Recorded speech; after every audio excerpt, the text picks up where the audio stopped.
Η μάχη των Γιαννιτσών στην ιστορία των Βαλκανικών πολέμων κατέχει εξέχουσα θέση. Η κρίσιμη και αποφασιστική αυτή μάχη για την απελευθέρωσή τους είναι η σπουδαιότερη των πολέμων αυτών. Ο ελληνικός στρατός εξόρμησε στις 5 Οκτωβρίου από τα Θεσσαλικά σύνορα προς Ελασσόνα και Σαραντάπορο, όπου σημειώνεται η πρώτη λαμπρή νίκη του. Μια εβδομάδα αργότερα καταλαμβάνονται και απελευθερώνονται τα Σέρβια, η Κοζάνη, τα Γρεβενά, η Κατερίνη και η Έδεσα. Ο ελληνικός στρατός βρίσκεται στις 19 Οκτωβρίου δυτικά των Γιαννιτσών.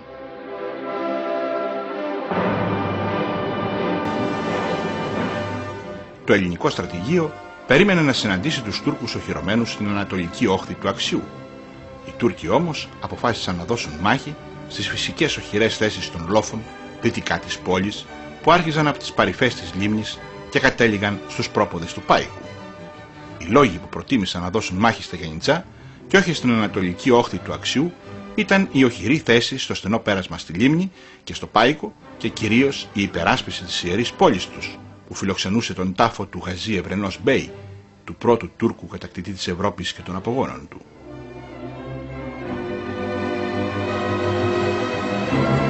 Ο στρατός μας ευνηδιάστηκε γιατί υπήρχε έλλειψη στρατηγικού επιτελικού σχεδίου και γιατί βασίστηκε σε αυτοσχεδιασμούς της τελευταίας στιγμής. Την κύρια τοποθεσία των Γιαννιτσών υπεράσπιζε από πλευράς των Τούρκων η 14η Μεραρχία Σερών, ενώ νότια της λίμνης εγκαταστάθηκαν αμυντικά τμήματα της 22ης Μεραρχίας και της Μεραρχίας Εφέδρων Νεαπόλεως, που είχε συμπτυχτεί από το Σαραντάπορο. Οι Τούρκοι διέθεταν 25.000 στρατό, στηριζόμενο σε ισχυρό πυροβολικό και 30 πυροβόλα. Κατήχαν ισχυρές θέσεις και πολλές φωλιές πολυβόλων που μπορούσαν να θερίζουν κυριολεκτικά κάθε στρατιώτη στο παιδινό έδαφος. Ο ελληνικός στρατός διέθετε σε πυκνή διάταξη τις μεραρχίες του, τρίτη, δεύτερη, τέταρτη, έκτη, από τη λίμνη μέχρι το Πάικο και πίσω από αυτές την πρώτη ως εφεδρεία. Η 7η Μεραρχία προχωρούσε νότια της λίμνης με σκοπό να καταλάβει τη γέφυρα της σιδηροδρομικής γραμμής επί Λουδία και να προχωρήσει προς τον Αξιό. Οι στρατιώτες μας ήταν φοβερά ταλαιπωρημένοι από την εξαντλητική πορεία τόσων ημερών κάτω από δυσμενείς καιρικές συνθήκες. Είχαν προβλήματα εφοδιασμού, το ηθικό τους όμως ήταν υψηλό, ύστερα από τις μεγάλες νίκες, ενώ τους φλόγιζε την ψυχή η θέληση να προλάβουν να ελευθερώσουν τη Θεσσαλονίκη πριν από τους Βουλγάρους.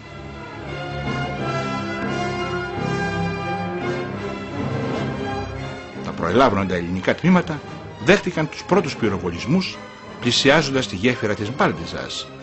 Μετά τον πρώτο ευνηδιασμό ανασυντάχτηκαν.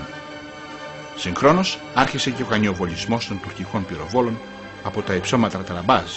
Το ελληνικό πυροβολικό στήθηκε και άρχισε να κανιοβολεί τις εχθρικές θέσεις. Κάτω από το συνεχή κανιοβολισμό, οι μονάδες της τρίτης και δεύτερης Μεραρχίας περνούσαν τη γέφυρα και έπαιρναν θέσεις στο πεδίο μεταξύ Μελισσίου και Γιαννιτσών. Η τέταρτη Μεραρχία, βαδίζοντας από Γυψοχώρη προς Μιλότοπο και Αξό, γύρω στο μεσημέρι μπήκε και αυτή στη μάχη. Η έκτη Μεραρχία προχωρούσε από Αχλαδοχώρη προς Αμπελιές με τα ευζωνικά της στάγματα. Ήρθε σε επαφή με τον οχυρωμένο εχθρό στα αντικρινά υψώματα. Έτσι η μάχη γενικεύτηκε σε όλο το μήκος από βορρά προς νότο, με τους Έλληνες στρατιώτες να καταβάλουν υπεράνθρωπες προσπάθειες να προχωρήσουν στο ανοιχτό πεδίο και να πλησιάσουν τις εχθρικές θέσεις. Και όλα αυτά κάτω από ισχυρή καταρακτώδη βροχή. Η μάχη σταμάτησε αργά τη νύχτα.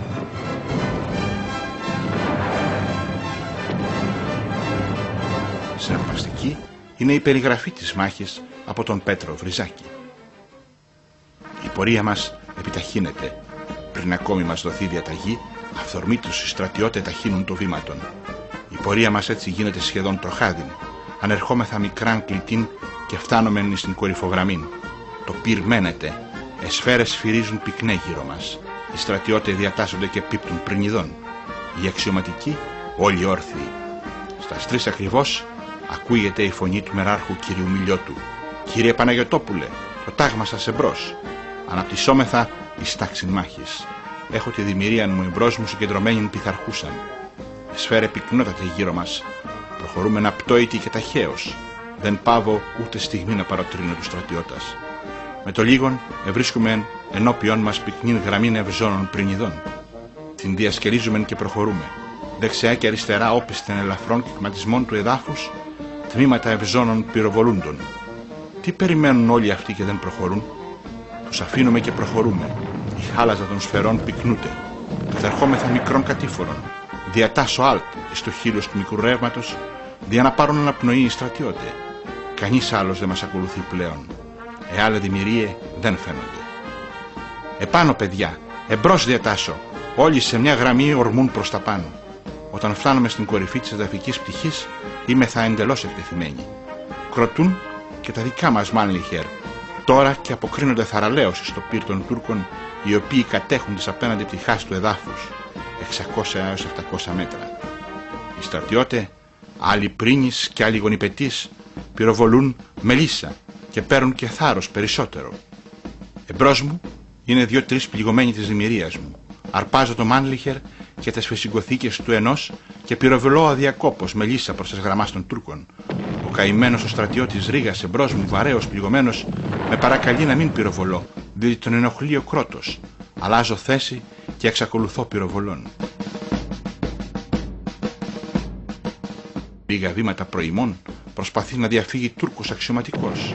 Οι πρώτοι στρατιώτε τον πυροβολούν και εγώ με το περιστροφό μου και πίπτει άπνος. Άλλοι Τούρκοι, αφήνοντας τα θέσεις των, τρέπονται εις φυγήν και καταδιωκόμενοι και πυροβολούμενοι από τους στρατιώτες πίπτουν ο ένας κατόπιν του άλλου. Δρασκελούμε πλήθος πτωμάτων. Δεν με κρατεί πλέον τίποτε. Οι άντρες δεν θέλουν άλλο παρά να προχωρούν. Εμπρός λοιπόν, η δημιουργία προχωρεί πλέον, εντελώς ακάλυπτος. Οι γενναιότεροι Τούρκοι, οι οποίοι έμειναν τελευταίοι, τρέπονται και αυτοί εις φυγήν. Τους κυνηγούμε εις απόσταση ολίγων βημάτων και πίπτουν οι μεν μετά τους δε, υπό τα βλήματα των στρατιωτών. Το έδαφος είναι κατηφορητό και καταλήγει εις ρέμα, γεμάτο πλατάνια, το οποίο φτάνει μέχρι τις πόλεως των Γιαννιτσών, την οποίαν αντικρίζομεν γεμάτη αγαλίαση.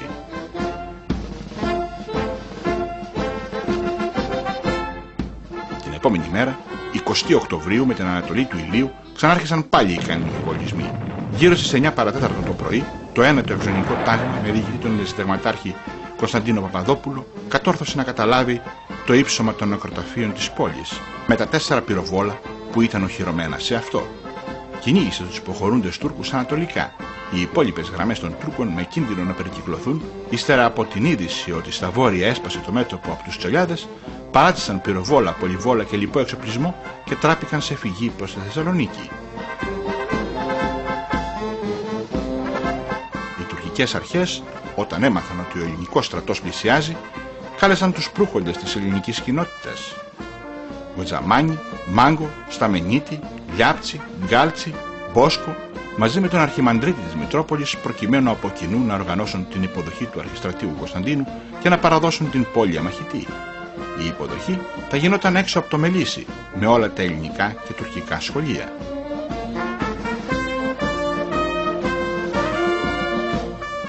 Οι Έλληνες, από τα χαράματα της 19ης μέχρι την είσοδο του στρατού στην πόλη, έμειναν στα σπίτια τους, περιμένοντας με αγωνία την έκβαση της μάχης.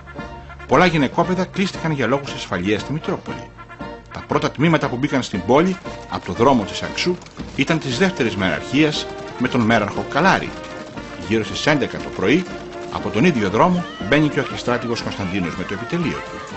Οι δημογέροντες της ελληνικής κοινότητας και πλήθος κόσμου τους υποδέχονταν μέσα σε παραλήρημα χαράς και ζητοκραυγών στην οδό Χατζηδημητρίου, στο ύψος της Νέας Αγοράς. Επακολούθησε νεκρόσιμη ακολουθία στο ναό της Παναγίας για τους νεκρούς στρατιώτες. Γυναίκες τους καθάρισαν, τους έπλυναν με κρασί και τους τόλισαν με λουλούδια. Κατόπιν άρχισε μεγάλη δοξολογία μπροστά σε αξιωματικούς στρατιώτες και κατοίκους της πόλης. Όλα τα σπίτια πήραν στρατιώτες να τους φιλοξενήσουν.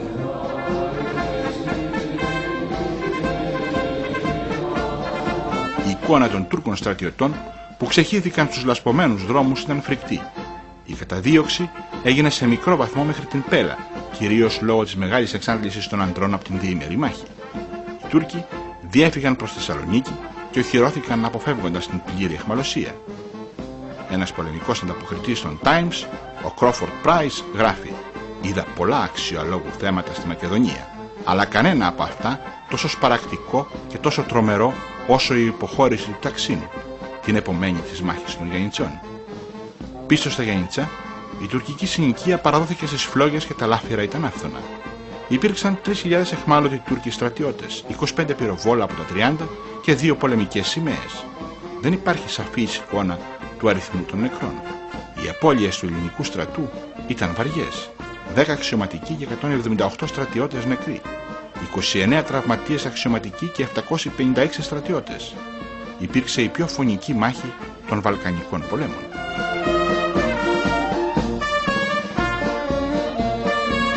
Η μάχη των Γιαννιτσών ήταν η σπουδαιότερη του πρώτου Βαλκανικού πολέμου.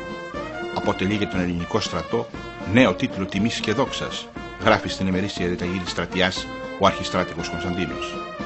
Υπήρξε μια μάχη όπου διέπρεψε το πυροβολικό, όπως στη μάχη του Σαρανταπόρου του Πεζικό. Πρόκειται για μεγαλούργημα του ελληνικού στρατού, αφού κατά τις κρίσεις ξένων στρατιωτικών θα απαιτούνταν υπερδιπλάσιες δυνάμεις με ισχυρό πυροβολικό για να εντοπίσουν τους Τούρκους από τις ισχυρές τους θέσεις. Η επιτυχία στη μάχη των Γιαννιτσών απετέλεσε το απότοκο γεγονός της αρτιωτάτης εκπαιδεύσεως και του υψηλού ηθικού του ελληνικού στρατού. Το ηθικό του ελληνικού στρατού διατηρήθηκε ακμαίο καθ' όλη τη διάρκεια της μάχης.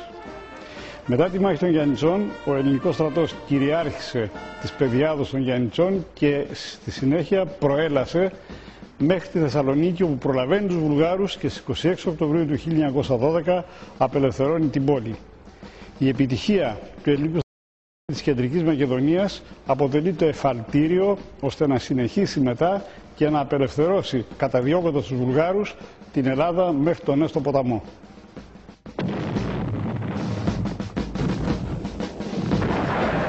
Η μάχη των Γιαννιτσών άνοιξε το δρόμο για την απελευθέρωση της Θεσσαλονίκης. Ο επιτελικός αξιωματικός του πυροβολικού Μανουήλ Ρακτιβάν έγραψε χαρακτηριστικά προς την Πινελόπη Δέλτα.